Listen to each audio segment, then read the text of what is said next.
केंद्रीय मंत्री रक्षाताई खडसे यांच्या मुलीची छेडखानीचा प्रकार समोर आलेला आहे, काय? आम्ही एसपींशी बोललो आणि त्या ठिकाणी गुन्हा दाखलसुद्धा झालेला आहे आणि मला तरी असं वाटतं झालेली घटना ही फार वाईट आहे. हे कोणाच्याही कुटुंबावर होऊ नये अशा विचाराचे आम्ही लोक आहोत आणि मला तरी असं वाटतं की याची चौकशी पोलीस डिपार्टमेंटने केलेली आहे आणि आरोपीवर सुद्धा गुन्हा दाखल झालेला आहे. जे आरोपी आहेत संशयित त्यांचे काही फोटो हे स्थानिक आमदार जे आहेत त्यांच्यासोबत सोशल मीडियामध्ये व्हायरल होत आहे. हे बघा, आता आमदार आहे, मुख्यमंत्री आहे, उपमुख्यमंत्री आहे किंवा आमच्यासारखे मंत्री आहे, कोणी येतं फोटो काढतो आणि फोटो काढणं म्हणजे आपल्याला काही मना करता येत नाही.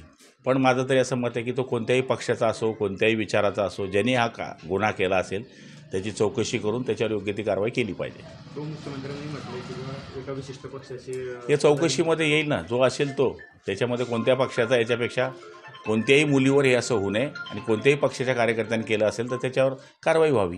आपण पालकमंत्री म्हणून पोलीस अधीक्षकांना बोलणं झालं आहे माझं त्यांच्याशी, गुन्हा दाखल केल्याची त्यांनी मला माहिती दिली. एबीपी माझा, उघडा डोळे बघा नीट.